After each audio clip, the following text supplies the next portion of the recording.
परिस्थिती आहे त्या अनुषंगाने 23 तारखेला पालिकेची सर्वसाधारण सभा झाली।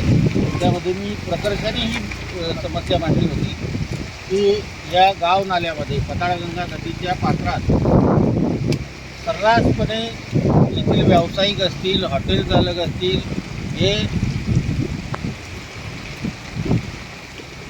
या ठिकाणी आपलं वेस्टेज मटेरियल असेल, बॉटल्स असतील, काही मद्यपानाच्या बॉटल्स असतील, काही काच असतील, यामध्ये सर्रासपणे फेकतात व त्यामुळे ही नदीचं पात्र प्रचंड प्रमाणात प्रदूषित झालं व ते भरून निघालं।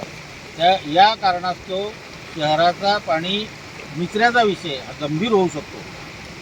त्याकडे सुद्धा पालिकेने लक्ष दिलं नाही। नाले सफाई सुरू असताना त्या कातूरमातूर पद्धतीने नाल्यांची सफाई करण्यात आली आणि त्याचा पाक परिणाम म्हणून आज लोकांना या भीषण समस्येला सामोरे जावं लागत आहे।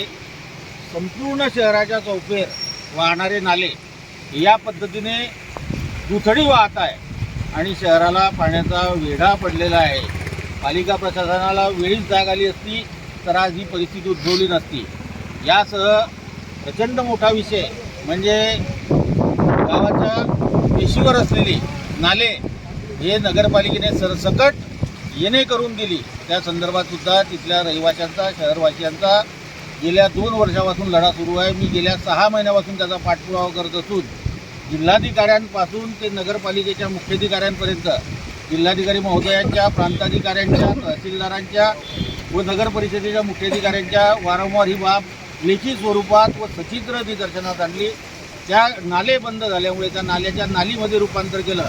नैसर्गिक पाण्याचा प्रवाह बदलता येत नाही हा शासन निर्णय असताना सुद्धा तो प्रवाह बदलण्यात आला नाही, तो बंद करण्यात आला। त्यामुळे हे सारं पाणी, गावाच्या बाहेरचं पाणी या नाल्यांना आलं आणि गावाचा चौफेर पट्ट्यावर झाल्याचं आपणास दिसत आहे। आपण वेळी आतासुद्धा यावेळेला इथे कुठलाही प्रशासनाचा अधिकारी या पूर परिस्थितीवर निदर्शनास आणण्यासाठी किंवा ते पाहण्यासाठी किंवा उपाययोजना करण्यासाठी आत्ताही यावेळेला इथे नाही। ही दुर्दैवाची बाब आहे।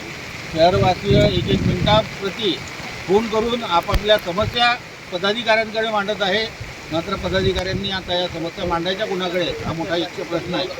गावाचं कब्रस्तान, समाजाचा अस्मितेचा विषय असलेल्या कब्रस्तानमध्ये कमरेच्या वर पाणी आज त्या ठिकाणी झालेलं आहे। मोठी म्हणजे शोकांतिका ही आहे।